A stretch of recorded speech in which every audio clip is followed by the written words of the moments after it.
მადლობის წერილი და თხოვნა ევროკავშირიდან.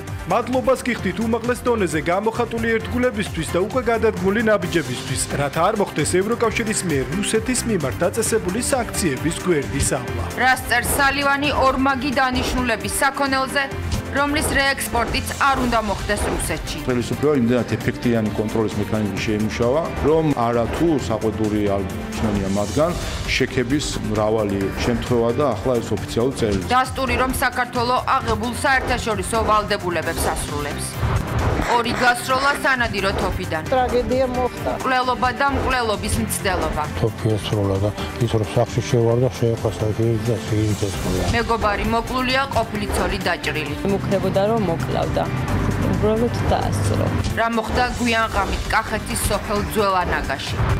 წრე დავიწროვდა. ლუვრის ძარცვაზე კიდევ 5 პირია დაკავებული. პირველი ალჟირის მოქალაქეა, მუშაობდა დასუფთავების სამსახურში და კურიერად. მეორე მუშაობს ტაქსის მძღოლად. დნმ-ით ნაპოვნი მთავარი ეჭვმიტანილი. უცნობია სად არის 100 მილიონი დოლარის ღირებულების ნაძარცვი. უსაფრთხოების ხარვეზები არსებობდა და ეს უნდა გამოსწორდეს. საფრანგეთის საგანძურის დაბრუნების იმედს არ კარგავს. ეთერშია კურიერი 9 საათზე. ნათია ლაზაშვილთან და დავით კაკულიასთან ერთად. თქვენ უყურებთ კურიერ 9 საათზე, დღეს 30 ოქტომბერია, გიყვებით დღის მთავარ თემებს და მოვლენებს. საღამოშვიდობისა. საღამოშვიდობისა. ყოფილი მაღალჩინოსნების დაკავებების სერია გრძელდება. ფინანსთა სამინისტროს საგამოძიებო სამსახურის და სუსის მორიგი ერთობლივი ოპერაცია. დაკავებულია რეგიონული განვითარებისა და ინფრასტრუქტურის მინისტრის ყოფილი მოადგილე კობა გაბუნია. ყოფილ მაღალჩინოსანს გამოძიება სამსახურებრივი უფლებამოსილების ბოროტად გამოყენებას ედავება. ეს არის ეგრეთ წოდებული ბაღების საქმე, რომელზეც ასევე პასუხისგებაშია მიცემული რამდენიმე ადამიანი. მუნიციპალური განვითარების ფონდიდან, მათ შორის ყოფილი აღმასრულებელი დირექტორი დავით ტაბიძე. საქმე ეხება 30 საბავშვო ბაღის რეაბილიტაციისთვის ავანსად გაცემული 11 მილიონიდან 9 მილიონ 400.000 ლარის თაღლითურად დაუფლებას და ასევე 1.200.000 ლარის უკანონო შემოსავლის ლეგალიზაციას. ცოტა ხნის წინ ფინანსთა სამინისტროში ჩატარებული ბრიფინგიდან ასევე ცნობილი გახდა, რომ სახელმწიფო უსაფრთხოებისა და საგამოძიებო სამსახურებმა პირადი და საცხოვრებელი სახლების ჩხრეკა ჩაატარეს 20 სხვადასხვა ობიექტზე, მათ შორის სამართალდამცავები შევიდნენ რეგიონული განვითარებისა და ინფრასტრუქტურის ყოფილი მინისტრის ირაკლი ქარსელაძის სახლში. გამოძიებით ასევე დადგენილია, რომ ქარსელაძის მოადგილე გაბუნიამ თანამდებობა ბოროტად გამოიყენა უპირატესობა მიენიჭა კომპანია ლაგი კაპიტალს და ბაღების რეაბილიტაციისთვის დაუსაბუთებლად გადაარიცხვინა მილიონობით ლარი. საგამოძიებო სამსახური აცხადებს, რომ ყოფილი მაღალჩინოსნების საქმეების ძიება გრძელდება. ლიკა ალელიშვილი განაგრძობს თემაზე საუბრს. ფინანსთა სამინისტროს საგამოძიებო სამსახურის თანამშრომლებმა სახელმწიფო უსაფრთხოების სამსახურის თანამშრომლებთან ერთად ერთობლივი ღონისძიების ფარგლებში სამსახურებრივი უფლებამოსილების ბოროტად გამოყენების ფაქტზე საქართველოს რეგიონული განვითარებისა და ინფრასტრუქტურის მინისტრის ყოფილი მოადგილე კობა გაბუნია დააკავეს, რომელიც ასევე საქართველოს მუნიციპალური განვითარების ფონდის კურატორი იყო. როგორც ფინანსთა სამინისტროს საგამოძიებო სამსახურში გამართული ბრიფინგიდან გახდა ცნობილი, კომპლექსური ღონისძიების ფარგლებში, როგორც პირადი, ასევე მისი სახლის ჩხრეკა ჩატარდა დაკავებულ კობა გაბუნიასთან, ასევე ინფრასტრუქტურისა და რეგიონული განვითარების ყოფილ მინისტრ ირაკლი ქარსელაძესთან და სხვა პირებთან საგამოძიებო სამსახურის თანამშრომლებმა ჩხრეკა სულ 20 სხვადასხვა ობიექტზე ჩაატარეს. ფინანსთა სამინისტროს საგამოძიებო სამსახურის თანამშრომლებმა სახელმწიფო უსაფრთხოების სამსახურის თანამშრომლებთან ერთობლივი ღონისძიების ფარგლებში სახელმწიფო პოლიტიკური თანამდებობის პირის მხრიდან სამსახურებრივი უფლებამოსილების ბოროტად გამოყენების ფაქტზე საქართველოს რეგიონული განვითარებისა და ინფრასტრუქტურის მინისტრის ყოფილი მოადგილე კობა გაბუნია დააკავეს, რომელიც საჯარო სამართლის იურიდიული პირის საქართველოს მუნიციპალური განვითარების ფონდის კურატორი გახლდათ. ასევე კომპლექსური ღონისძიებების ფარგლებში პირადი და საცხოვრებელი სახლების ჩხრეკები ჩატარდა დაკავებულ კობა გაბუნიასთან, რეგიონული განვითარებისა და ინფრასტრუქტურის ყოფილ მინისტრ ირაკლი ქარსელაძესთან და სხვა პირებთან სულ 20 სხვადასხვა ობიექტზე.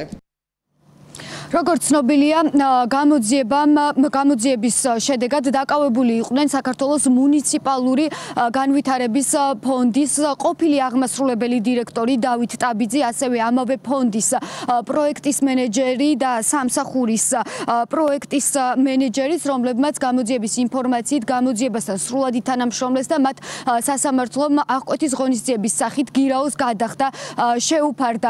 პარალელურად ასევე ცნობილია, რომ მუნიციპალური განვითარების ფონდიდან 30 საბავშვო ბაღის რეაბილიტაციისთვის გამოყოფილი 9.365.801 ლარის თაღლითურად დაუფლებისა და 1.211.000 ლარის უკანონო შემოსავლის ლეგალიზაციის ფაქტზე დაკავებულები არიან შპს ლაგი კაპიტალის ხელმძღვანელი პირებიც.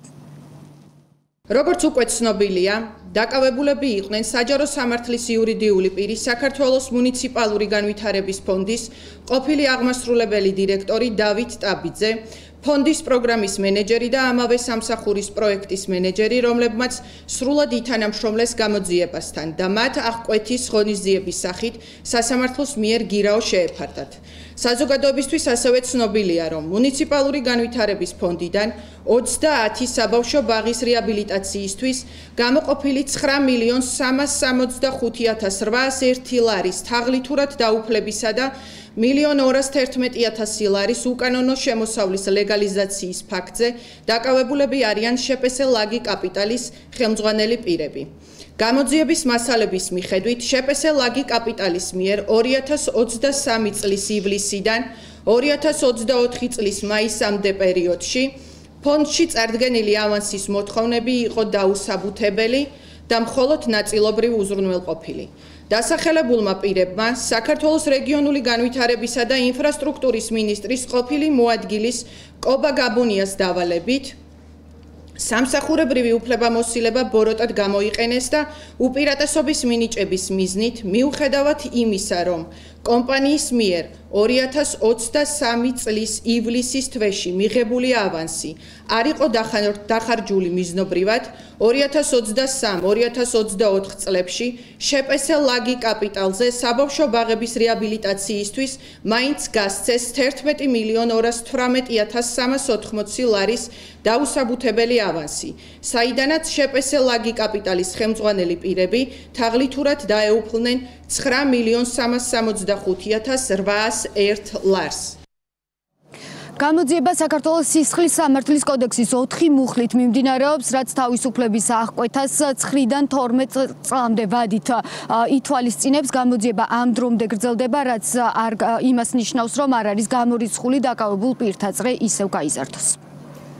მადლობა ალიკა ალელიშვილი საუბრობდა ყოფილი მაღალჩინოსნების საქმეზე. როგორ არ უნდა მოხდეს რუსეთის სამხედრო ინდუსტრიის დახმარება და ეკონომიკის გაძლიერება წერილი ევროკავშირიდან და დასტური, რომ საქართველოს არსებულ საერთაშორისო ვალდებულებებს ასრულებს. მადლობას გიხდით ორმაგი დანიშნულების საქონლის რეექსპორტის შეჩერებაზე გაწეული ძალისხმევისთვის. მადლობას გიხდით უმაღლეს დონეზე გამოხატული ერთგულებისთვის და უკვე გადადგმული ნაბიჯებისთვის. სანქციების საკითხებში ევროკავშირის სპეციალური წარმომადგენელი თავის წერილში რამდენჯერმე იხდის მადლობას და თხოვნით მიმართავს საქართველოს ხელისუფლებას მომავალშიც არ დაუშვას ევროკავშირში წარმებული და შავსიაში შეყვანილი სანქცირებული პროდუქციის რეექსპორტი რუსეთში. დევიდ ოსალივანი იმასაც ამბობს, რომ საქართველოს არ არის ამ საქონლის ძირითადი რეექსპორტიორი, თუმცა იმის გამო, რომ სხვა ქვეყნებმა მკაცრი ზომები გაატარეს, არის რისკი, რომ სანქცირებული ნივთების ალტერნატიულ უკანონო გზად საქართველოს გამოიყენონ. სწორედ ამიტომ არის საჭირო ზომების გაძლიერება და პრევენცია. ეს არ არის პირველი შემთხვევა, როდესაც ევროკავშირის წარმომადგენელი სანქციების საკითხებში საქართველოს აქებს. ჯერ კიდევ 2 წლის წინ თბილისში ყოფნისას ოსალივანმა განაცხადა, რომ ხელისუფლება სერიოზულად ეკიდება და შთამბეჭდავ ზომებს იღებს, არ გამოიყენონ საქართველოს სანქციებისგან თავის ასარიდებლად. ეს ძირითადად ორმაგი დანიშნულების ელექტრონიკაა, სადაც მოთავსებულია ის პროცესორები და ჩიპები, რომლებიც ძალიან სჭირდება რუსულ არმიას. არც ერთი შემთხვევა არ არსებობს იმისა, რომ საქართველოს რაიმეში დასდონ ბრალი. საგარეო საქმეთა მინისტრი, რომელმაც დევიდ ოსალივანის მადლობის წერილი ეკონომიკის მინისტრთან ერთად მიიღო, საქართველოს მორიგ აღიარებაზე საუბრობს. ევროკავშირის წარმომადგენელმა სანქციების აღსრულების საკითხებში გუშინ კიდევ ერთხელ დაადასტურა, რომ საქართველოს ევროკავშირის მიერ რუსეთისთვის დაწესებული სანქციების გვერდისავლის საშუალება არასდროს გამხდარა. სალივანის თქმით, ქვეყანა აქტიურად უმკლავდება რეექსპორტის საფრთხეებსაც.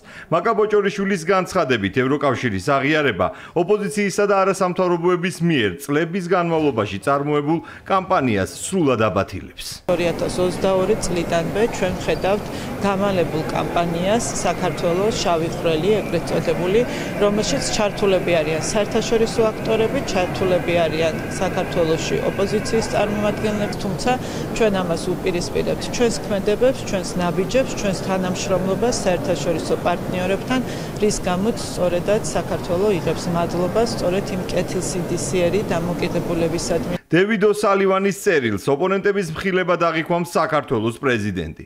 მიხეილ ყაველაშვილის თქმით, საქართველო უკვე 3 წელზე მეტია ნაკის რვალდებულებებს პირნათლად ასრულებს. ოპოზიცია კი საერთაშორისო ასპარეზზე ეროვნული ინტერესების დაზიანებით არის დაკავებული. ევროკავშირის, თუმცა ბრიტანეთის და ამერიკის წარმომადგენელი იყო სწორედ ამ საკითხებთან ჩამოსული და მათაც ანალოგიური შეფასება გააჩნდა. საბაბოუსპინეთ ახლა დეკანოვიძე რაც საუბრობდა უკრაინის ტელევიზიის ეთერში, რომ რაღაცა შავი ხვრელებია და საკუთარ ქვეყანას ადანაშაულებდა. ეხო ერთი წამით რომ გაიფიქროს ადამიანმა და ეს პროცესები, ასე ვთქვათ, სიმართლე შეეფერებოდეს. ხო წარმოიდგინე როგორ ზიანს აყენებდა საკუთარ სამშობლოს.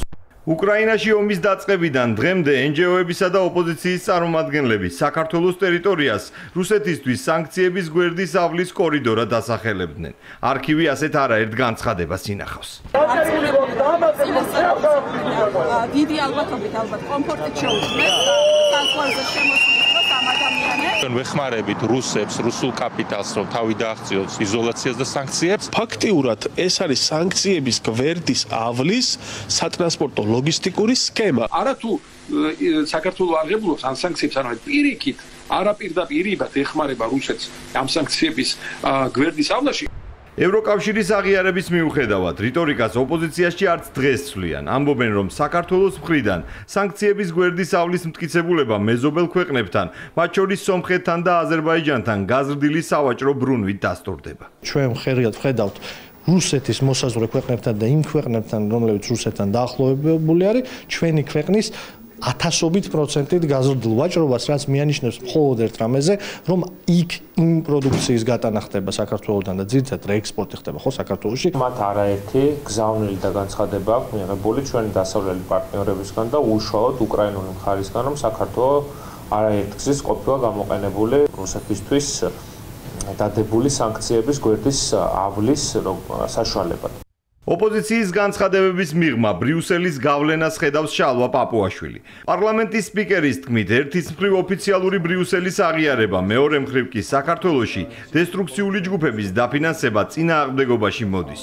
პარლამენტის თავმჯდომარის თქმით, საქართველოს სანქციების აღსრულებას ხელს უწყობს იმ ფონზე, როდესაც ამ კუთხით ევროკავშირის წევრ ბალტიისპირა ქვეყნებთან დაკავშირებით დღემდე კითხვის ნიშნები არსებობს. საქართველოს ხელისუფლება იმდენად ეფექტიანი კონტროლის მექანიზმი შეიმუშავა, რომ არათუ საყვედური არ გვსმენია მათგან შექების მრავალი შემთხვევა და ახლა ეს ოფიციალური წერილიც იყო. ბრიუსელმა მილიონები დახარჯა NGO-ებზე იმ დეზინფორმაციის გასავრცელებლად, რასაც ჩვენ 3 წელზე მეტია უკვე ვისმენთ საქართველოსთან დაკავშირებით და ერთი ფაქტი ვერ დაასახელეს და ამის პარალელურად ხედავთ, რომ ბალტიის ქვეყნებს გაქანებული ვაჭრობის აქვთ, რა ქვია, მიმოსვლა გემებით, ნავთობის გადაზიდვა, ბალტიის ქვეყნების ლიდერების ოჯახის წევრებს აქვთ ვაჭრობა რუსეთთან. რუსეთი უკრაინაში 2022 წლის თებერვალში შეიჭრა. ამის გამო უკვე მეოთხე წელია, რაც ის ევროკავშირისა და ამერიკის სანქციების ქვეშაა.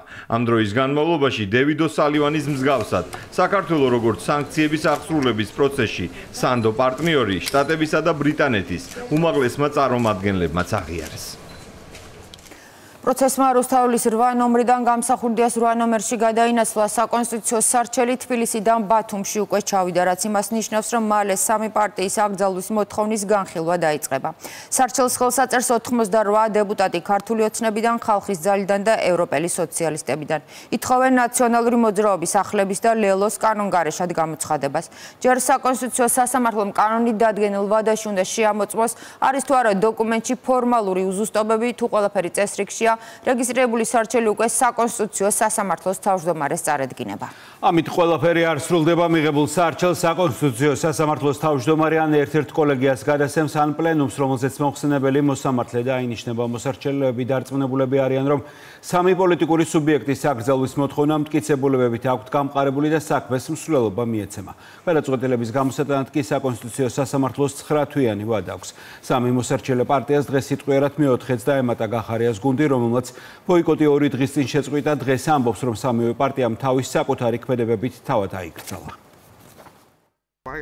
88 დეპუტატის ხელმოწერილი სარჩელი საკონსტიტუციო სასამართლოს აპარატში ჩაბარებულია. შემდეგი ეტაპი დოკუმენტის წარმოებაში მიღებაა. სწორედ ამის შემდეგ დაიწყება 9 თვიანი ვადის ათვლა ნაციონალური მოძრაობის, ახალის და ლელოს აკრძალვის მოთხოვნის დაკმაყოფილებისთვის. სარჩელის ავტორები დარწმუნებულები არიან, რომ სასამართლოს კონკრეტული პოლიტიკური ძალების ანტიკონსტიტუციური ქმედებების დადგენა არ გაუჭირდება. მთავარ არგუმენტად კონსტიტუციის 23 მუხლი მოჰყავთ, რაც დაუშვებლად მიიჩნევს ისეთი პარტიების საქმიანობას, რომელთა მიზანიც კონსტიტუციური წყობილების დამხობა ან ძალადობით შეცვლა. ქვეყნის დამოუკიდებლობის ხელყოფა, ტერიტორიული მთლიანობის დარღვევა, ომის პროპაგანდა და შუღლის გაღვივებაა. კონსტიტუციის 23 მუხლში ფაქტობრივად ჩანაწერი არ არის, რომელიც არ დაერღვიოს ნაციონალურ მოძრაობას და ეს ნიშნავს, რომ ეს პარტია თავისი საქმიანობის განმავლობაში ძირს უთხრიდა საქართველოს კონსტიტუციას, ქართულ სახელმწიფოს და პირდაპირ მტრობდა და დღესაც მტრობს ქართველ ხალხს. შესაბამისად, დარწმუნებული ვარ, საკონსტიტუციო სასამართლოს ექნება ერთადერთი გადაწყვეტილება. არ არის თქვათ რომელიმე პარტიების აკრძალვა თვითმიზანი. ამ სარჩელის მთავარი მიზანი არის, რომ საქართველოში მოხდეს ანტიკონსტიტუციური, დესტრუქციული სახელმწიფოსათვის უკიდურესად დამაზიანებელი პოლიტიკური პარტიების და ქმედებების, ასე ვთქვათ, აკრძალვა. ნაციონალური მოძრაობაც და აკრძალვის მოლოდინში მყოფი სხვა პარტიებიც სარჩელის სამართლებრივ დეტალებში არ შედიან. გადაწყვეტილებაში ისინი მხოლოდ პოლიტიკურ მდგენელს ხედავენ და აქტიურად მუშაობენ ქვეყნის ფარგლებს გარეთ მხარდაჭერის მოსაპოვებლად. ქვეყნის შიგნით სამართლებრივად ჩვენ ამ პროცესს არ ვხედავთ, ეს არის თავიდან ბოლომდე პოლიტიკური რეპრესიის პროცესი. აქტიურად მუშაობთ როგორც ქვეყნის გარეთ, რომ შესაბამისი რეაქცია მოყოს ჩვენი დასავლელი პარტნიორებისგან, აქტორებისგან. ვერაფრით ვერ მოგვიშორეს. ვერ წყლით, ვერ აირებით, ვერ ჯარიმებით, ვერ ლიდერების დაჭერებით. ამანაც არ იმუშავა და მოდი აუგზავნოთ ის ძალა, რომელმაც შეიძლება სერიოზული ოპონირება გაგვიწიოს. სწორედ ჯანსაღი ოპონირებისა და პოლიტიკური სპექტრის დერადიკალიზაციის მიზნით ხსნის გადაწყვეტილებას პარლამენტის თავმჯდომარე. შალვა პაპუაშვილმა დღეს კიდევ ერთხელ განმარტა, რა არის გადაწყვეტილების პოლიტიკური მოტივი და სამართლებრივი საფუძველი. ისაუბრა იმაზეც, რა კრიტერიუმებით მოხვდნენ ნაციონალური მოძრაობა, ახალი და ლელო, ასაკრძალი პარტიების სიაში და რატომ არ შეეხო სარჩელი გიორგი გახარიას პარტიას.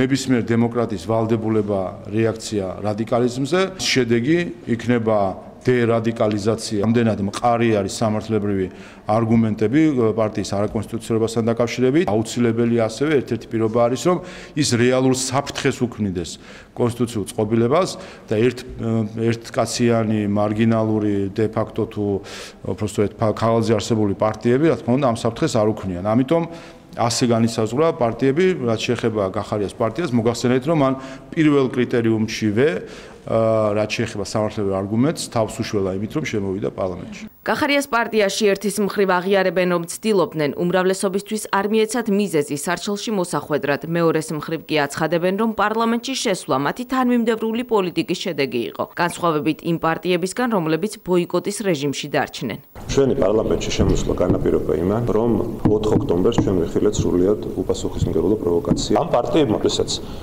მათი გზა იყო ბოიკოტი და იცისას ჩვენმა საზოგადოებამ კარგად, ფაქტობრივად გამოდის, რომ საკუთარი თავი თავად აიგრძალეს. ახლა ვერავის ვერ დაუწყებთ ბუდიშების ხდას იმისთვის, რომ როგორ გავბედეთ თურმე პოლიტიკურმა პარტიამ და ყველაფერი გავაკეთეთ იმისთვის, რომ მოცნებისთვის არ მიგვეცა საბაბი ჩვენი აკრძალვის. კონკრეტული პარტიების აკრძალვა, რომ სახელმწიფოსთვის ობიექტური საჭიროებაა და არა მმართველი პარტიის სუბიექტური ინტერესი, ამაზე პრემიერ-მინისტრმა ერთ-ერთ ინტერვიუში ისაუბრა. ირაკლი კობახიძის თქმით, ასაკრძალი პოლიტიკური ძალები საკუთარი ანტიკონსტიტუციური ქმედებებით, პოლარიზაციის გაღვივებით და არჩევნების საბოტაჟით აფერხებენ ქვეყნის განვითარებას. მთელი ამ წლების განმავლობაში ვერ შევძელით საქართველოში სრულფასოვანი ჯანსაღი დემოკრატიული სისტემის ჩამოყალიბება.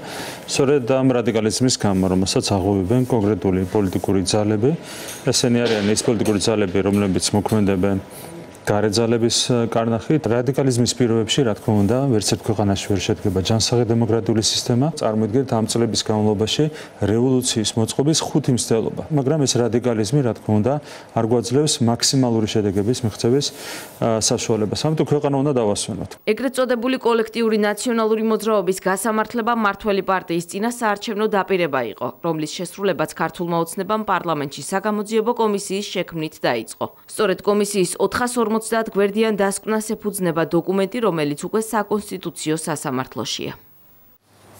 არის თუ არა საქართველოს გამონაკლისი რა პრეცედენტები აქვს სხვა ქვეყნებს და სად არის აკრძალული პოლიტიკური პარტიები ჩამონათვალი დიდია, თუმცა სხვადასხვა ქვეყანას სხვადასხვა კრიტერიუმი და მიზეზი აქვს. მაგალითად, საფრანგეთში პოლიტიკური სუბიექტი ძალადობის და სიძულვილის წაქეზების გამოც აიკრძალა. უფრო თვალსაჩინოა ევროკავშირის წევრი ჩეხეთის პრეცედენტი, რომელმაც 2010 წელს მუშათა პარტია ექსტრემისტული იდეოლოგიის გამო კანონგარეშედ გამოაცხადა. ცალკე თემა უკრაინა, რომელსაც ევროკავშირმა მოლაპარაკება გაუხსნა და რომელმაც 2 წლის განმავლობაში 3 პარტია აკრძალა. მემარცხენე ძალების კავშირი, ოპოზიციური პლატფორმა სიცოცხლისთვის და რეგიონები ყოფილი სახელისუფლებო პარტია. პარტიების აკრძალვით ბოლო 2 წელიწადში გამორჩეული იყო კანდიდატის სტატუსის მქონე მოლდოვაც, რომელმაც არჩევნებიდანაც ჩახსნა და არაკონსტიტუციურადაც გამოაცხადა მაღალი რეიტინგის მქონე პარტია შორი და მასთან ერთად აკრძალა მისი მემკვიდრე პარტიები. თუმცა ბრიუსელში შეაფასეს როგორც კიშინოვის ბრძოლა რუსეთის რბილი ძალის წინააღმდეგ, რასაც საბოლოოდ მოჰყვა კიდეც მაია სანდუს პარტიის გამარჯვება. კიდევ ერთი ქვეყანა საბერძნეთია, სადაც უზენაესმა სასამართლომ დემოკრატიის პრინციპების მიუღებლობის გამო პარტია ბერძნებს არჩევნებში მონაწილეობა აუგრძალა. საგულისხმოა, რომ არც ერთ სხვა ქვეყნის შემთხვევაში ევროკავშირის ბიუროკრატია საქართველოსგან განსხვავებით კრიტიკული განცხადებები არ გაუკეთებია. ეს არის სწორედ წესებზე დაფუძნებული საერთაშორისო წესრიგის უპატივცემულობა. საერთაშორისო წესრიგის უპატივცემულობა საქართველოს ხელისუფლებისთვის იმ ევროპელი ბიუროკრატების პოზიციებში გამოიკვეთა, ვინც ქართულ ოცნებას 3 პოლიტიკური პარტიის აკრძალვის მიზნით სამართლებრივი პროცედურების დაწყების გამო მწვავე დაკრიტიკებს. მსოფლიო პარტიების კანონგარეშე გამოცხადების არაერთ პრეცედენტს იცნობს, თუმცა ანალოგიური შემზღუდავი მექანიზმის გამოყენების გამო საქართველოზე იერიში მართველი ძალისთვის ორმაგი სტანდარტია. ეს უკრაინაში, მოლდოვაში, სხვა ქვეყნებში, გერმანიაში ჯერ კიდევ განიხილება საკითხი ერთ-ერთ პარტიის, რომელსაც ყველაზე მაღალი მხარდაჭერა აქვს და პარლამენტისშიც არის წარმოდგენილი მისი აკრძალვის შესახებ. და საქართველოსთან მიმართებით მე ორმაგ სტანდარტსაც აღარ დავარქმევ. თუ კი პარტია არის რადიკალური კონსტიტუციური წყობილების დამხობის რამდენიმე მცდელობა ქონდა, მას ყველაფერი ეპატიება, თუ კი მას ჩაეხუტება რომელიღაცა ევროკომისარი. ასე ყოფენ სამყაროს. ექსტრემისტული იდეოლოგია, კოლაბორაციონიზმი, საფრთხე ეროვნული უსაფრთხოებისთვის და დემოკრატიული პრინციპების მიუღებლობა. ამ საფუძვლით აეკრძალათ სხვადასხვა ევროპულ სახელმწიფოში პარტიებს საქმიანობა. პირველი ჩეხეთია ევროკავშირის წევრი ქვეყანა, რომელმაც 2010 წელს ექსტრემისტული იდეოლოგიის გამო მუშათა პარტია კანონგარეშედ გამოაცხადა. 2 წლის განმავლობაში 3 პარტია აკრძალა უკრაინამ. 2022 წელს მემარცხენე ძალების კავშირი და ოპოზიციური პლატფორმა სიცოცხლისთვის. 2023 წელს შეიზღუდა ყოფილი სახელისუფლებო პარტია რეგიონები. იმავე წელს მოლდოვამ არაკონსტიტუციურად გამოაცხადა პარტია შორი და აკრძალა მისი მემკვიდრე პარტიები. 2023 წელს საბერძნეთში დემოკრატიული პრინციპების მიუღებლობის გამო აიკრძალა პარტია ბერძნებიც. ამ ფაქტების მიუხედავად ოპოზიცია მაინც ირწმუნება, რომ საქართველოში განსხვავებული მოცემულობაა. პარტიებს, რომელიც ასობით ათასი ადამიანის მხარდაჭერა აქვს, მათი აკრძალვა, როდესაც ხდება საკონსტიტუციო სასამართლოს მიერ, საერთოდ არავითარ პარალელის გავლების საშუალებას არ გვაძლევს იმ დასავლურ პრაქტიკასთან, რომელიც არსებობს. არსებობს ინდივიდუალური თითო кейსები, როგორც გითხარით, საბერძნეთთან დაკავშირებით, არავითარი კავშირი არ აქვს ამას საქართველოსთან და ანალოგიის დასმა არის უბრალოდ ან უპასუხისმგებლობა, ან არ ცოდნა. ასე ფიქრობენ ქართული ოპოზიციონერების ევროპელი პარტნიორებიც, თუმცა მკვეთრად განსხვავებული პოზიცია ჰქონდათ თავის დროზე სხვა სახელმწიფოებთან დაკავშირებით. ევროპის საბჭოს შემადგენლობაში არსებულმა ორგანიზაციამ 2015 წლის ანგარიში ჩეხეთში პარტიების აკრძალვა ქვეყნის პროგრესად შეაფასა. ევროპის უფლებათა დამცველმა თქვა, რომ ათენს ნეონაცისტური პარტიის აკრძალვა შეეძლო. ბრიუსელის ყველაზე დიდი მხარდაჭერა კი მოლდოვამ მიიღო. კიშინევს მხარდაჭერა არაერთხელ დაუდასტურა თავად ევროკომისიის პრეზიდენტმაც. მოლდოვა აგრძელებს რეფორმების დღის წესრიგის შესრულებას და აჩვენებს ევროპული გზისადმი ერთგულებას. ევროკავშირი ვალდებულია მხარი დაუჭიროს მოლდოვას ევროკავშირისკენ მიმავალ გზაზე ყოველ ნაბიჯზე. ბრიუსელის სწორედ ეს დამოკიდებულებაა თბილისისთვის კატეგორიულად მიუღებელი საქართველოს ხელისუფლება, რომელიც ქვეყნის მიმართ ევროპელი ბიუროკრატების შერჩევით მიდგომასა და უსაფუძვლო კრიტიკაზე საუბრობს, კიდევ ერთხელ ამბობს, რომ სახელმწიფოს ინტერესებს ნებისმიერ ფასად დაიცავს. პარტიების აკრძალვის კუთხით ჩემპიონია უკრაინა და ასევე მოლდოვა, რომელიც თავისი ამ საქმიანობის მასშტაბით ყველაზე გამორჩეულ მაგალითს გვაჩვენებენ, თუმცა მათ შემთხვევაში უამრავი დამცველი გვევლინება, ხოლო ჩვენ შემთხვევაში ყველა გამაკრიტიკებელი ნაციონალური მოძრაობის დამცველად გამოდის და ეს უცხოური პოლიტიკური ჯგუფების ერთ-ერთი კიდევ შავი ლაქა არის. ორმაგ სტანდარტთან გვაქვს საქმე, როდესაც ხვისთვის ეს შეიძლება მისასალმებელი იყოს, როდესაც პოლიტიკურ პარტიებს აუქმებენ და საქართველოს შემთხვევაში ეს იყოს შემაშმოთებელი, მაშინ როდესაც სწორედ იმ პოლიტიკურ პარტიებზეა საუბრები, რომლებიც მუდმივად აკეთებენ ყველაფერს სახელმწიფოს ინტერესების წინააღმდეგ.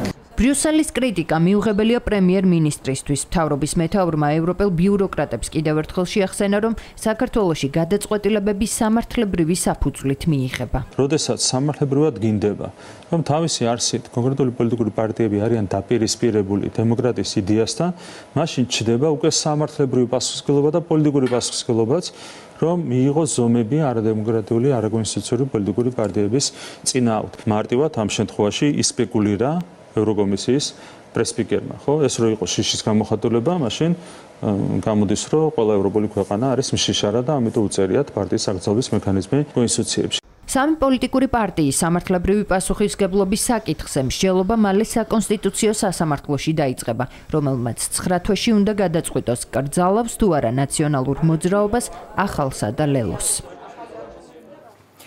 ორი გასროლა სანადირო თოფი და მკვლელობის მცდელობა 53 წლის მამაკაცმა სასიკვდილოდ მეგობარი და ყოფილი ცოლი გაიმეტა, თუმცა ქალი გადარჩა.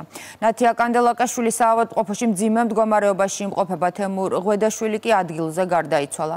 ზურა ზურაშვილი ადგილიდან მიიმალა, თუმცა ის მალევე დააკავეს. სროლის ხმა კახეთის სოფელ ძველანაგაში ღამის საათებში გაისმა. სახლში აი ერთ მაგის სახლია და სახლში ესვლა. სანადირო თოფით მეგობარმა მეგობარი მოკლა, ყოფილი ცოლი კი დაჭრა. დანაშაული ძველ ანაგაში მოხდა. ადგილობრივებმა გვიან ღამით ორი გასროლის ხმა გაიგეს. მოკლულის ვინაობა ცნობილია, ის 50 წლის თემურ ღვედაშვილია. მძიმედ დაჭრილი ახალგაზრდა ქალი კი ნათია კანდელაკიშვილი. მკვლელობის და მკვლელობის მცდელობისთვის 53 წლის ზურა ზურაშვილია დაკავებული. დანაშაული მოკლულის საცხოვრებელ სახლში მოხდა. კურიერის ინფორმაციით შეიარაღებული ზურაშვილი ღვედაშვილთან მივიდა. ისინი ერთმანეთს ეზოში შეხვდნენ. ადგილზე იყო ნათია კანდელაკიშვილიც. რამდენიმე წუთიანი საუბრის შემდეგ 53 წლის მამაკაცმა გულმკერდის არეში ჯერ მეგობარს ესროლა და მოკლა, შემდეგ კი ყოფილი ცოლი დაჭრა. მივიდა და მოკლა შხონებული. ორჯერ თქვი ბუჭო, წამო ჩემთან. ბიჭის ნათლია და წამო ჩემთან გეპატიჟები მეთქი და არა და არ წამოვიდა. აი ერთი გამამყოლოდა მაინც არია, რა ვიცი. არის თუბეს, არა, თოფი და ბევრ შევიდა, თოფი ესროლა და ის რომ სახში შევარდა, შეეყვასა და შიგნით ესროლა. შემთხვევის ადგილზე სასწრაფო სამედიცინო დახმარება მეზობლებმა გამოიძახეს და მომხდარი პოლიცია შეატყობინეს. ზურაშვილი უკვე გაქცეულიყო. კახეთის პოლიციის დეპარტამენტის თანამშრომლებმა 53 წლის მამაკაცი ცხელკვალზე დააკავეს. სამართალდამცველებმა დანაშაულის იარაღი სანადირო თოფი ნივთმტკიცების სახით ამოიღეს. რა მიზეზით გაიმეტა მეგობარმა მეგობარი მოსაკლავად მოტივზე დღეს კურიერთან დაკავებულის ოჯახის წევრმა ისაუბრა. ახლობლების ვერსიით ზურაბ ზურაშვილს მოკლული მუდმივად ემუქრებოდა და მკვლელობის დღეს 53 წლის მამაკაცი მხოლოდ თავს იცავდა. ირკვევა ისიც, რომ თემურ ღვედაშვილი საპატიმროდან 3 დღის გამოსული იყო. თავად ემუქრებოდა გარდაცვლილი, რომ მოკლავდა, როცა ციხიდან გამოვიდოდა. სტრესში იყო ბრალდებული იმ მოკლულის მხრიდან. შეიძლება ჩაითვალოს ფსიქოლოგიურ ზეწოლადაც კი. თემურ ღვედაშვილის ცხედარს ექსპერტიზა უკვე ჩაუტარდა, ის საკუთარ სახლში გადაასვენეს. მძიმედ დაჭრილი ახალგაზრდა ქალი კი ამ დრომდე კლინიკაშია და მისი მდგომარეობა მძიმეა. სასწრაფო დახმარების ბრიგადის მიერ შემოყვანილი იქნა ახალგაზრდა ქალბატონი. აღენიშნებოდა ცეცხლსრული ჭრილობა მუცლის არეში ჩაუტარდა გადაუდებელი ოპერაცია, რის შემდგომაც მდგომარეობა არის სტაბილურად მძიმე. ამ ეტაპზე იმყოფება რეანიმაციულ განყოფილებაში. რა იყო დანაშაულის ოფიციალური მოტივი ამის დასადგენად საგამოძიებო მოქმედებები გრძელდება. დაკავებული ახლა დროებითი მოთავსების იზოლატორშია. ბრალის დამტკიცების შემთხვევაში ზურა ზურაშვილს 16-დან 20 წლამდე ან უვადო პატიმრობა ემუქრება. საუკუნის დარცვის საქმე გახსნილია, თუმცა 88 მილიონი ევრო საიმპერატორო ძვირფასეულობა კვლავ დაკარგულად ითვლება. საფრანგეთის პოლიციამ ლუვრის მუზეუმის დარცვაში მონაწილე კიდევ 5 პირი დააკავა, მათ შორის ერთი ალჟირის მოქალაქეა. პარიზში კურიერად და მეეზოვეთ მუშაობდა. სულ ლუვრის დარცვის საქმეზე დაკავებულია 7 პირი, თუმცა ამ დრომდე უცნობია, სად არის ნაპოლეონისა და საფრანგეთის სამეფო გვარის წარმომადგენლების ძვირფასეულობა. ერთ-ერთი მთავარი ეჭვმიტანილი დნმ-ით იპოვეს, თუმცა ბევრად უფრო რთული აღმოჩნდა იმპერატორების ბრილიანტებითა და ზურმუხტებით მოჭედილი გვირგვინების პოვნა. სანამ ძარცველების იდენტიფიცირება მიმდინარეობს, საფრანგეთის იშვიათი სამეფო საგანძური, რომელიც რევოლუციას გადაურჩა, შესაძლოა უკვე დანაწევრებული და ქვეყნიდან გატანილია. ამის მიუხედავად ფრანგები ნაძარცვის დაბრუნების იმეს მაინც არ კარგავენ. ფრანგები ასევე სასწრაფოდ მოითხოვენ მსოფლიოს უმდიდრესი მუზეუმის დაცვის გაძლიერებას, რადგან აღმოჩნდა, რომ ლუვრის უსაფრთხოების სისტემა ჯერ კიდევ 20 წლის წინ დაძველდა. სენა სენ-დენის დეპარტამენტში რეიდი ადგილობრივი დროით 21 საათზე დაიწყო. პოლიციამ ლუვრის ძარცვაში ეჭვმიტანილი 5 პირი პარიზის გარეუბანში აიყვანა. პრეფექტურის განყოფილებაში გამომძიებლები ახლა დაკითხვას ატარებენ და ცდილობენ გაარკვიონ, სად გაქრა საიმპერატორო კოლექციიდან 88 მილიონი ევროს ღირებულების 8 ექსპონატი. ნაძარცვი ამ დრომდე შავ ბაზარზე გაყიდული არ არის. საკითხზე პირველი განმარტებები დღეს პარიზის პროკურორმა გააკეთა. ლორ ბეკუომ მოვაჭრეებს მოუწოდა რელიქვიების შეძენისგან თავი შეიკავონ. წინააღმდეგ შემთხვევაში კი სამართლებრივ პასუხისმგებლობას დაჰპირდა. სახელმწიფო ბრალმდებელმა ბრიფინგზე ისიც თქვა, რომ რამდენიმე დღის წინ დაკავებულმა ორმა ეჭვმიტანილმა ბრალი ნაწილობრივ აღიარა.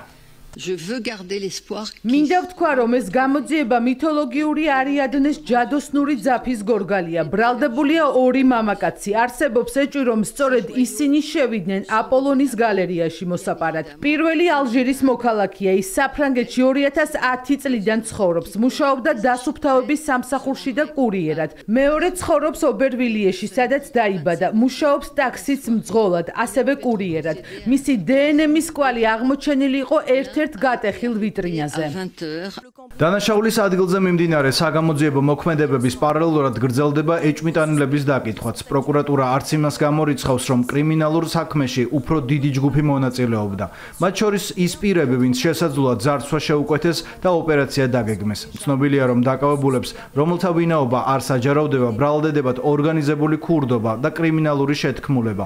პროკურატურამ მათთვის წინასწარი პატიმრობა მოითხოვა, რაც სასამართლომ უკვე დააკმაყოფილა. ჩემი დაცვის ქვეშ მყოფი განადგურებულია. ვფიქრობ, ხვდება, რომ ძალიან რთულ სიტუაციაში აღმოჩნდა. ეს მართლაც ეროვნული მნიშვნელობის საქმეა და ფსონები ძალიან მაღალია. წარმოიდგინეთ ბიჭი, რომელიც ამ სიტუაციაში აღმოჩნდა. ის შესაძლოა ვერც კი აცნობიერებს, რა ხდება მის თავს. ძარცვის შემდეგ კიდევ ერთ გამოძიებას საფრანგეთის სენატის კულტურის კომისია ატარებს. ფრანგი კანონმდებლები იმ პირების პასუხისმგებლობის საკითხის დაყენებას ითხოვენ, რომლებსაც მუზეუმის უსაფრთხოება აბარია. შევნიშნეთ, რომ უსაფრთხოების ტექნიკა 21 საუკუნის მუზეუმისთვის შესაფერისი არ არის. გვაქვს აღჭურვილობა, რომელიც 20 წლის წინ მოძველდა. თუ გავითვალისწინებთ ვიზიტორთა რაოდენობას, ასევე ლუვრისადმი მედიის ყურადღებას და განსაკუთრებით მუზეუმში განთავსებული ნივთების ღირებულებას, ეს შემაშფოთებელია.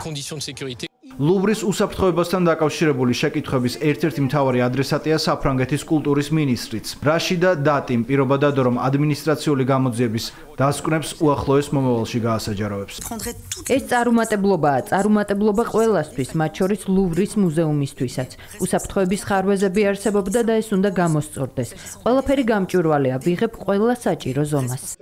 ამ დრომდე უცნობია რა ბედი ეწია მსოფლიოს უდიდესი მუზეუმიდან 9 დღის წინ მოპარულ ძვირფასეულობას, მათ შორის ბრილიანტებისა და ზურმუხტების ნაკრებს, რომელიც ნაპოლეონ ბონაპარტმა საკუთარ მეუღლეს მარი ლუიზის აჩუქა. 212 მარგალიტით, 1998 ბრილიანტით და 992 ვარდისფერი ბრილიანტით მორთულ დიადემას, 2624 ბრილიანტით შემკულ დეკორატიულ ბაფთას და 24 ცეილონის საფირონით 1083 ბრილიანტით მორთულ გვირგვინს. 2,600,000 ევრო, ანუ 8 მილიონ ლარზე მეტი. სწორედ ეს თანხა აქვს გადმორიცხული ბოლო 5 წლის განმავლობაში გერმანიის მთავრობას ქართული NGO-ებისთვის. ოფიციალურმა ბერლინმა ოპოზიციური პარტიის ალტერნატივა გერმანიისთვის კითხვებზე პასუხების საკუთარ ვებგვერდზე გამოაქვეყნა. თანხის რაოდენობა წლების მიხედვითაა ჩაშლილი, თუმცა ინფორმაციაში არ გვხვდება თანხის მიმღები არასამთავრობოების ჩამონათვალი, რაც იმას ნიშნავს, რომ პასუხის გაცემის მიუხედავად საკითხი მაინც ბუნდოვანი დარჩა. 2,5 მილიონ ევროდან ყველაზე მეტი 832,000 ევრო გერმანიამ ქართული NGO-ებისთვის გასულ წელს გადმორიცხა, მაშინ როდესაც ქვეყანაში საპარლამენტო არჩევნები ჩატარდა, ოპოზიციამ დასავლელი პარტნიორების მხარდაჭერით პროცესი გაყალბებულად გამოაცხადა. გერმანიის მთავრობის პასუხმა ქართულ ოცნებაში კიდევ უფრო მეტი კითხვები გააჩინა და გაუმყარა ეჭვი, რომ ფრიდრიხ მერცის ხელისუფლებას არ სურს გამჭვირვალე იყოს ის მილიონობით ლარი, რომელიც ბერლინიდან თბილისში გადმოირიცხა. საქართველოს ხელისუფლება კიდევ ერთ საკითხზე ელოდებოდა პასუხს. ეს კითხვაც გერმანულმა ოპოზიციურმა პარტიამ დასვა და ის საქართველოში გერმანიის ელჩის საქმიანობას ეხებოდა. რას ამბობს გერმანიის მთავრობა პიტერ ფიშერზე? ქეთი ზანთარაია განაგრძობს ამ თემაზე საუბარს.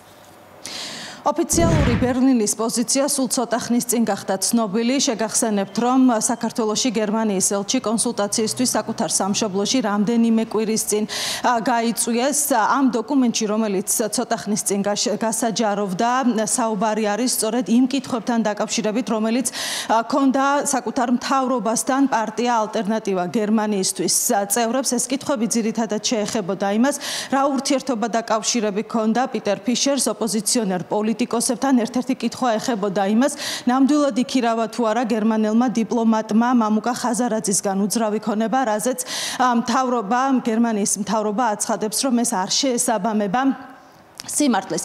კითხვები, რომელზეც პასუხებს ითხოვდა ალტერნატივა გერმანიისთვის, ამ შეკითხვის გარდა ეხებოდა იმას, თვითმმართველობის არჩევნებამდე რამდენიმე კვირით ადრე გაიმართა თუ არა გერმანელი დიპლომატის შეხვედრები ოპოზიციონერ პოლიტიკოსებთან, თუ ასეთი შეხვედრები გაიმართა, რა შინაარსის საუბრები შედგა დიპლომატსა და ქართველ ოპოზიციონერ პოლიტიკოსებს შორის. გერმანიის მთავრობა მსგავს შეხვედრებს ადასტურებს, თუმცა ამბობენ, რომ ისინი არ ისაუბრებენ კონფიდენციალური ინფორმაციის შესახებ და ამ საკითხს სწორედ აი ასე ხურავენ. არ საუბრობენ კონფიდენციალურ ინფორმაციაზე, ასევე იმაზე, თუ რომელ არასამთავრობო ორგანიზაციებს ჩაერიცხათ გერმანიის მთავრობის მხრიდან თანხები და დაფინანსება. დღეს ამ საკითხთან დაკავშირებითაც მოვისმინეთ ჩვენ და ვნახეთ გერმანიის მთავრობის პოზიცია. საკუთარი ბენეფიციარების შესახებ ინფორმაცია გასაიდუმლოებული არის, თუმცა თქვენ უკვე როგორც აღნიშნეთ, ცნობილი არის ის თანხები, რომელიც NGO სექტორისთვის გერმანიიდან ჩაირიცხა. გერმანიის მთავრობას 9 დღე დასჭირდა მისივე მოქალაქეების კუთვნილი თანხების საქართველოში გადარიცხვასთან დაკავშირებით კითხვებზე პასუხები გაეცა. ფედერალური მთავრობისგან ინფორმაცია გერმანიის ყველაზე რეიტინგულმა ოპოზიციურმა პარტიამ მოითხოვა. ალტერნატივა გერმანიისთვის წევრები დაინტერესდნენ, ფინანსდება თუ არა საქართველოში მოქმედი NGO სექტორი გერმანიიდან. რა კავშირი აქვს ამ ყველაფერთან დიპლომატიურ წარმომადგენლობას და მონაწილეობდა თუ არა სქემაში საქართველოში გერმანიის ელჩი პეტერ ფიშერი. გაირკვა, რომ ქართულ არასამთავრობო ორგანიზაციებს გერმანიის მთავრობა სხვადასხვა პროექტების საშუალებით აფინანსებს, ხოლო საელჩო შესყიდვებისა და ანგარიშგების პროცედურებშია ჩართული. ინფორმაცია დადასტურებულია, თუმცა მერცის მთავრობა საიდუმლო ტოვებს იმ ქართულ NGO-ებს, რომლებმაც გერმანიისგან დაფინანსება მიიღეს. საქართველოში ადგილობრივი სამოქალაქო საზოგადოების პარტნიორი ორგანიზაციების სახელების საჯაროდ გამჟღავნება სამოქალაქო საზოგადოების მიმართ მზარდი რეპრესიული გარემოს გამო მნიშვნელოვან საფრთხეს უქმნის როგორც ამ ორგანიზაციების არსებობას, ასევე მათში დასაქმებულ პირებს. თანამშრომლობის მიზანია პროექტების შეთანხმებული მიზნების მიღწევა და პოლიტიკური, სოციალური, ეკონომიკური მიმართულებების გაძლიერება. ეს არის მხოლოდ საბაბი იმისთვის, რომ დამალონ რეალური ინფორმაცია. არგუმენტი, რის გამოც გერმანიის მთავრობა დაფინანსებს მიმღებთა ვინაობას არასახელებს პარლამენტის თავმჯდომარისთვის რეალობას აცდენილია. შალვა პაპუაშვილის განცხადებით, საქართველოში NGO სექტორის გამჭვირვალედ მუშაობას არავინ ზღუდავს და თუ შეკითხვები არსებობს, ამას კონკრეტული მიზეზი აქვს.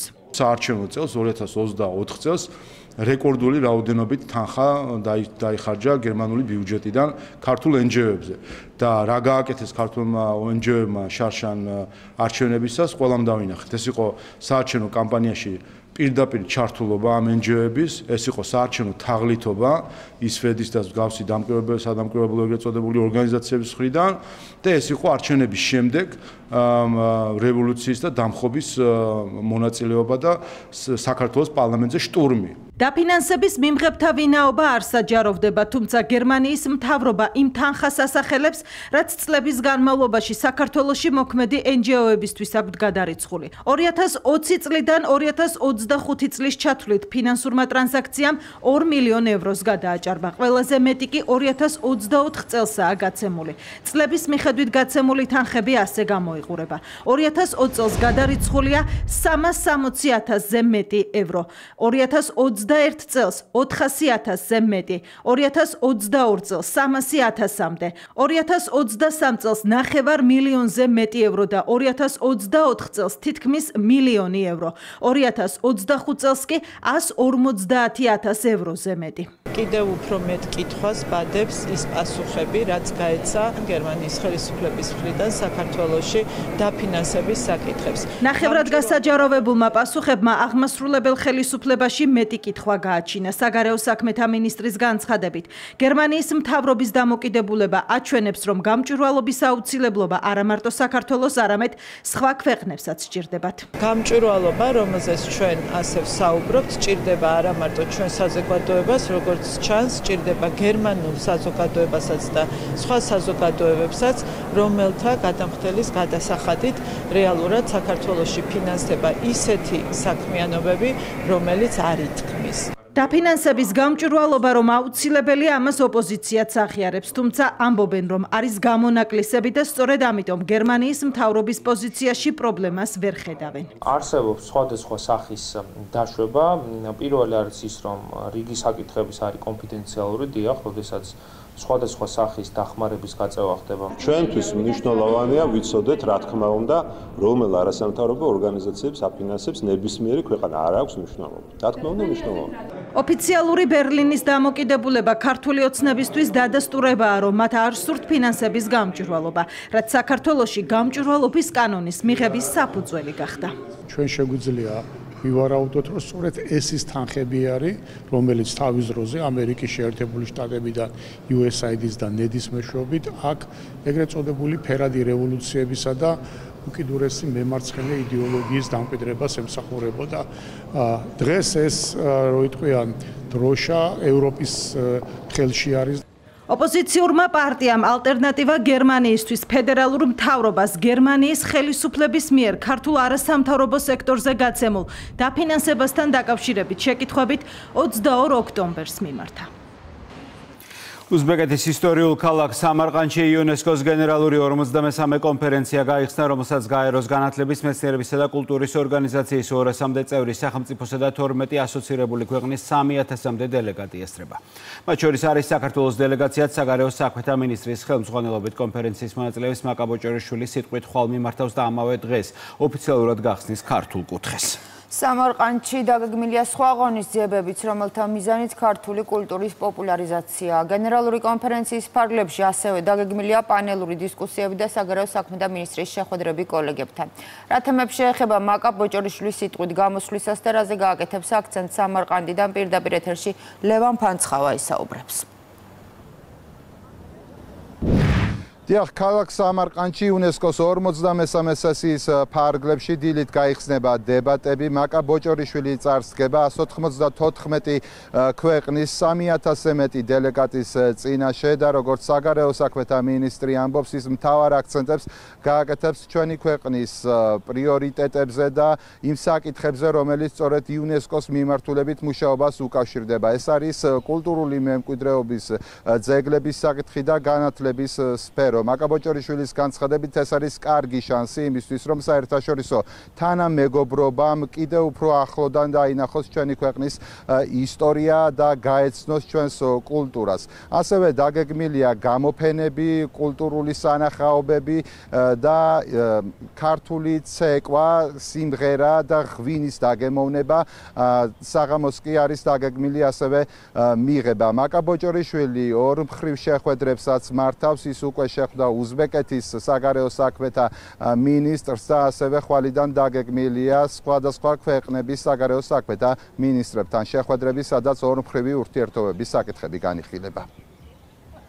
დღეს სამარყანდში დაიწყო იუნესკოს გენერალური ასამბლეა, ხვალ იქნება პოლიტიკური დებატები, რომლის ფარგლებშიც გვექნება შესაძლებლობა ვისაუბროთ იუნესკოსთან საქართველოს თანამშრომლობაზე, საქართველოს კულტურული მემკვიდრეობის მნიშვნელობაზე მსოფლიოსთვის და ასევე განათლების მიმართულებით ჩვენს თანამშრომლობაზე. ეს ასევე კარგი შესაძლებლობაა, რომ საერთაშორისო თანამეგობრობის ფოკუსში კიდევ ერთხელ მოხდეს ჩვენი კულტურული მემკვიდრეობა, განათლებასთან დაკავშირებული საკითხები და ასევე აქცენტი გავაკეთოთ სწორედ იმ დაანონსებულ რეფორმაზე, რომელიც უნდა განხორციელდეს იმისათვის, რომ ჩვენი განათლების სისტემა უკეთ იყოს მორგებული თანამედროვე მოთხოვნებს. თვით ეს კონფერენცია საკმაოდ ისტორიული არის იმ მიზეზის გამო, რომ პირველად იუნესკოს არსებობის ისტორიაში ისტარდება პარიზის გარეთ, საფრანგეთის გარეთ და კერძოდ შერჩეულ იქნა ისეთი ისტორიული მემკვიდრეობის ქალაქი, როგორც არის უზბეკეთის ქალაქი სამარყანდი.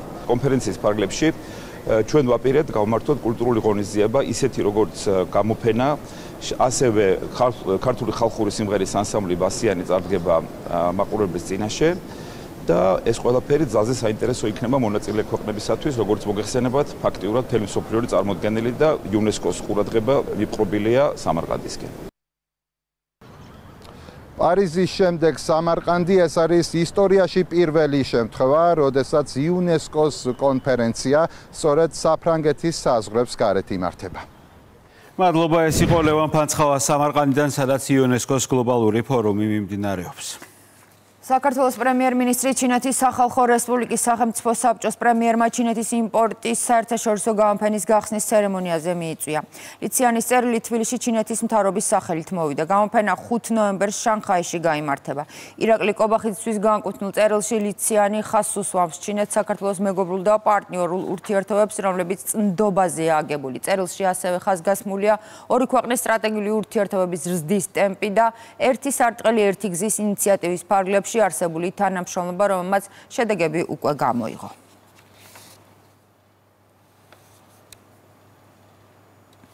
საქართველოში ოფიციალური ვიზიტით ყაზახეთის პარლამენტის ქვედა პალატის მაჟილისის თავმჯდომარე იმყოფება იერლან კოშანოვს. ვიზიტის პირველ დღეს რამდენიმე შეხვედრა ჰქონდა ყაზახის სტუმარი ორბელიანების სასახლეში მიიღო საქართველოს პრეზიდენტმა.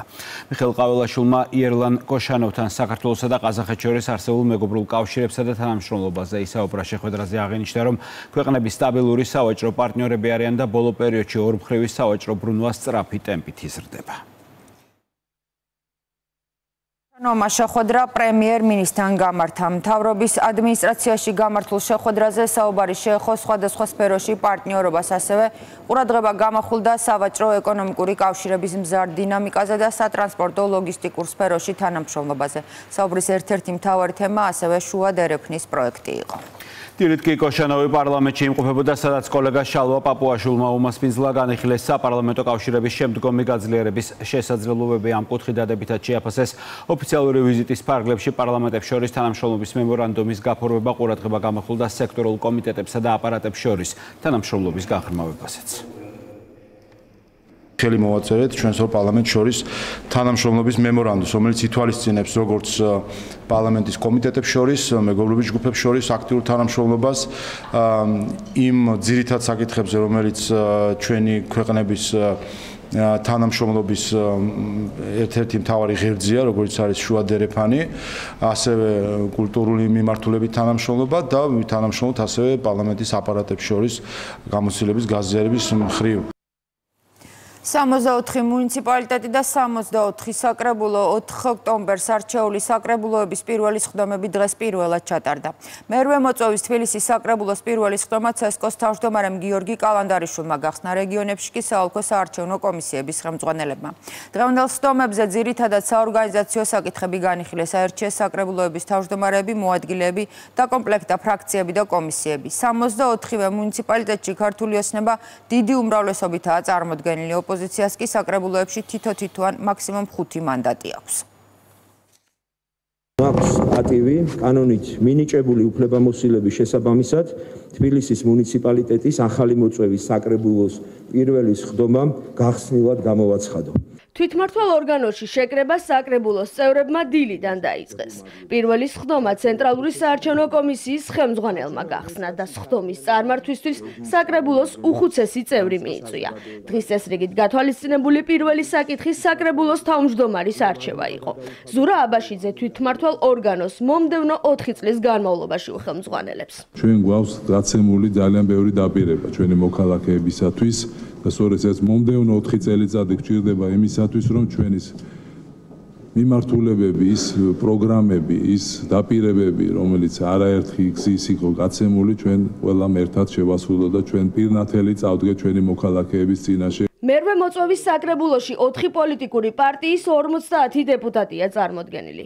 45 მანდატი ქართულ ოცნებას აქვს. დარჩენილ 5 მანდატს კი ოპოზიცია ინაწილებს. ხელისუფლების ოპონენტები აცხადებენ, რომ ტრიბუნას ოპონირებისთვის გამოიყენებენ. სახელისუფლებო გუნდში კი იმედოვნებენ, რომ მათი კოლეგა ოპოზიციონერები კონსტრუქციულ ჩარჩოებს არ გასწდებიან. დავესწრებით ყველა სხდომას და ყველგან იქნება ოპონირება, ყველგან იქნება ჩვენი პოლიტიკური განცხადებები და რა თქმა უნდა კომისიებში მუშაობა და რეალური პრობლემების დაყენება. რატო შემოვედით შეკითხვა? იმიტომაც ზუსტად რომ თბილისზე და საქართველოზე პასუხისგებლობა გვაქვს. ჩვენ გვაქვს ჩვენი წინასაარჩევნო დაპირებები, როგორც პოლიტიკური თვალსაზრისით, ისე კონკრეტული საქმეების აღსრულების თვალსაზრისით, ჩვენი სტრატეგია არის ამ დაპირებების აღსრულება. რაც შეეხება ოპოზიციის პოლიტიკური ოპონირების სტრატეგიას, რა სტრატეგიითაც აქამდე მოვიდნენ, იმიტომ არიან ხუთნი დარბაზში. იმედი მაქვს, ჯანსაღი ოპონირება იქნება. ახალარჩეული საკრებულოს პირველი სხდომა გაიმართა ბათუმშიც. აირჩიეს თავმჯდომარე და დაარეგისტრირეს ფრაქციებიც. მე-6 მოწვევის საკრებულო 25 წევრისგან დაკომპლექტდა, საიდანაც 22 მანდატი აქვს ქართულ ოცნებას. თითო წევრითაა წარმოდგენილი გირჩი, ლელო და გახარია საქართველოსთვის. მანდატის შეჩერებაზე საკრებულოს დღეს გახარიას პარტიის წევრმა ჯემალ ანანიძე მიმართა. ის პარტიის საპარლამენტო სიაშია. ყველა კარგ საქმეში ვაპირებ, რომ მხარში ამოუდგე ნებისმიერ კარგ წამოწყებას, ნებისმიერ კომისიას, რაც იქნება გასაკრიტიკებელი, უკან არ დავიხებ. დადვართ მოვისმინოთ ყველა ხედვა, ყველა იდეა, ყველა ინიციატივა, რათა ერთიანი ძალისხმევით მივიღოთ ბათუმზე ორიენტირებული ჩვენი ქალაქებისთვის და ჩვენი ქალაქისთვის, მისი მომავლისთვის. განსხვავებული მოცემულობა არის წელს რუსთავის თვითმმართველ ორგანოში. თუ მე-7 მოწვევის საკრებულო ოპოზიციური იყო წელს, უმრავლესობა და 21 დეპუტატი ქართულ ოცნებას ყავს. რუსთავის მსგავსად დღესვე აირჩიეს ზუგდიდის საკრებულოს თავმჯდომარე და მოადგილეები. ზუგდიდში საკანონმდებლო ორგანოს მომდევნო 4 წელში ყოფილი მერი მამუკა წოწერია უხელმძღვანელებს. 50 კაციან საკრებულოში 48 წარმომადგენელი სწორედ მართველ პარტიას ყავს. ლელოსა და გახარიას პარტიას კი თითო-თითო. ქართული ოცნების გუნდი არის უმრავლესობით დღეს რუსთავის წარმომადგენლობით ორგანოში წარმოდგენილი იმისთვის, რომ გააჟღეროს რუსთაველების პრობლემები, ის გამოწვევები, რაც ქალაქში გვაქვს და რა თქმა უნდა, ასევე ძლიერ გუნდთან ერთად, რომელიც გვაქვს რუსთავის მერიაში, ვიზრუნოთ იმ გამოწვევების დაძლევაზე, რაც ქალაქის წინაშეა. მიუხედავად იმისა, რომ არ გვაქვს მანდატების უმრავლესობა წარმოდგენილი, დარწმუნებული ვარ, რომ ჩვენ მაინც შევძლებთ ჩვენი ამომრჩევლების ხმის მოტანას. პრიორიტეტები განსაზღვრულია, ეს გახლავთ ეკონომიკის განვითარება, ეს გახლავთ ინფრასტრუქტურის განვითარება, სოციალური და ჯანდაცვის პროგრამების კიდევ უფრო გამრავალფეროვნება და მორგება ჩვენი მოსახლეობისთვის, რა თქმა უნდა, ძალიან დიდი პრიორიტეტი ეს გახლავთ ახალგაზრდული მიმართულებები. თვითმმართველი ორგანოს საქმიანობის ლეგიტიმურობას ცნეს კახეთში, გორსა და ქუთაისში, სადაც მანდატების უმრავლესობა ქართულ ოცნებას აქვს. პრემიერ-მინისტრის სახელმწიფო უმაღლესი სასწავლებლების რექტორებს შეხვდა შეხვედრა კითხვა-პასუხის რეჟიმში წარიმართა საუბრის მთავარი თემა კი დაანონსებული განათლების რეფორმა იყო. მთავრობის მეთაურმა კონცეფციის იმ მიმართულებებზე ისაუბრა, რომლებიც მიზნად ისახავს განათლების ხარისხის გაუმჯობესებას საუბარი შეეხო, მათ შორის უნივერსიტეტებში ფაკულტეტების გადანაწილებას, რეგიონული უნივერსიტეტების განვითარების აუცილებლობას და განათლების სისტემის დეკონცენტრაციას. აღნიშნა, რომ მსგავსი ტიპის შეხვედრები აკადემიურ წრეებთან და დარგის სპეციალისტებთან მომავალშიც გაგრძელდება განხილვის და პოზიციების შეჯერების შედეგად განათლების რეფორმა საბოლოო სახეს მიიღებს და მას მთავრობა დაამტკიცებს. მოვისმინეთ თვითოეული უნივერსიტეტის რექტორის პოზიცია და მინდა გითხრათ, რომ ამ პოზიციებიდან გამომდინარე ფაქტი არის, რომ ის პრობლემები, რომელიც კონცეფციაში არის წარმოდგენილი, მათი თანხმობა და მათი, ასე ვთქვათ, სრული აღიარება იყო, რომ ეს არის ის პრობლემები, რომლის წინაშეც დღეს უმაღლესი სასწავლებლები დგას და რეალურად ჩვენ მივიღეთ ძალიან სერიოზული მხარდაჭერა იმ კონკრეტულ ნაბიჯებთან დაკავშირებით, რომელიც კონცეფციით არის განსაზღვრული. ამასთანავე ვთქვით, რომ ეს განხილვები გაგრძელდება. იყო ძალიან საინტერესო საუბარი. პრემიერმა წარმოადგინა ის ხედვა, რაც მთავრობას აქვს ამ მიმართულებით, ასევე ის პრობლემები, რაც ზოგადად არის უმაღლეს სკოლაში დღეს საქართველოში და ასევე რექტორებმა ისაუბრეს იმ საკითხებზე, რაც აი ამ რეფორმის ფარგლებში არის განსახორციელებელი. ჩემთვის პირადად ძალიან მნიშვნელოვანია, რომ ქუთაისი ღებულობს იმ სტატუსს, რაც მის ტრადიციას, მის წარსულს და მის მომავალსაც შეეშვენის. ბატონმა პრემიერმა თვითონ კიდევ ერთხელ წარმოადგინა ის კონცეფცია, რაც არის ნამდვილად საჭირო და ნამდვილად აუცილებელი ჩვენ ქვეყანაში. ეს პირველ რიგში ალბათ გამოიწვევს იმას, რომ განათლების ხარისხი უფრო მაღალი იქნება. დირიჟორი, რომელმაც ქართული ოპერა უმაღლეს მწვერვალზე აიყვანა და ხელოვანი, რომლის დიდი ძალისხმევით ორკესტრმა მიიღო ოფიციალური სახელწოდება საქართველოს სახელმწიფო სიმფონიური ორკესტრი. ეს ყველაფერი ევგენი მიქელაძემ მე-20 საუკუნის 30-იან წლებში შეძლო. წელს მისი სახელობის ეროვნულ სიმფონიურ ორკესტრს 100 წელი შეუსრულდა. საბჭოთა ხელისუფლების მიერ ნაწამები და რეპრესირებული დირიჟორის სახელობის სიმფონიური ორკესტრის საუკუნოვანი იუბილეს განსაკუთრებული მუსიკალური სეზონით აღნიშნავს და მსმენელს მრავალფეროვან პროგრამას უმზადებს. კონცერტების სერია ხვალ დაიწყება და მას ავსტრიელი კომპოზიტორისა და დირიჟორის გუსტავ მალერის აღდგომის სიმფონია გახსნის.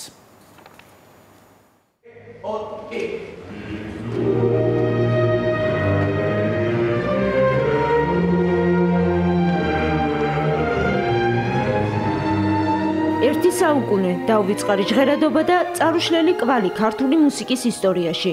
ევგენი მიქელაძის სახელობის საქართველოს ეროვნულ სიმფონიურ ორკესტრს 100 წელი შეუსრულდა. იუბილეს ორკესტრი განსაკუთრებული მუსიკალური სეზონით აღნიშნავს და მსმენელს მრავალფეროვან პროგრამას უმზადებს.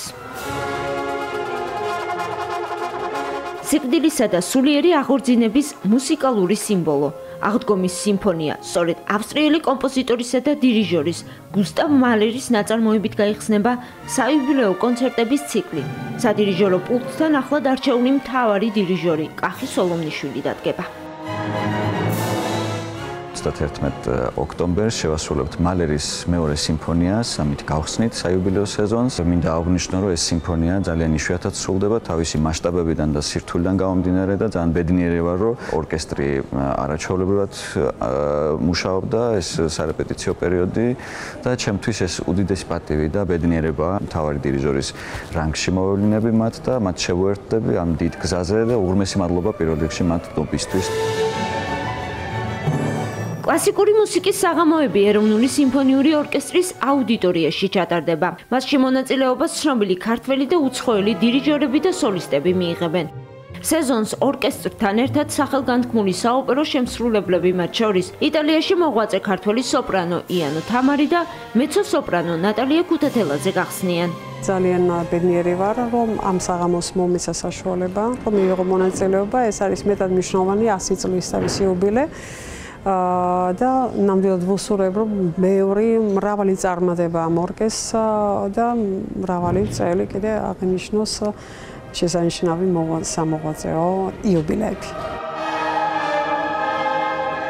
ორკესტრთან ერთად გუსტავ მალერის მეორე სიმფონიას შეასრულებს ორი საგუნდო კოლექტივი. 31 ოქტომბერს მსმენელის წინაშე თბილისის გოგონათა გუნდი და ეროვნული სასახლის ახალგაზრდული კაპელა წარსდგება. საიუბილეო სეზონის გახსნით საღამო ძალიან მნიშვნელოვანია. რა თქმა უნდა, განსაკუთრებულად ვემზადებოდით ამ დღისთვის. დღეს შედგა პირველი გაერთიანებული რეპეტიცია და ძალიან დიდი მოლოდინებით ველოდებით ამ საღამოს. საიუბილეო კონცერტების პირველი ნაწილი 5 დეკემბერს ჰექტორ ბერლიოზის ფანტასტიკური სიმფონიით და ბელა ბარტოკის ალტის კონცერტით დასრულდება. Asta იყო დღევანდელი დღე 30 ოქტომბერი და კურიერი 9 საათი. რამდენიმე წუთში რუსთავი 2 ეთერს პაატა გულიაშვილის და ნიკა არაბიძის შოუ განაგრძობს. ჩვენ კი დღეს ამით ვასრულებთ მუშაობას, ხვალამდე გემშვიდობით, ნახვამდის.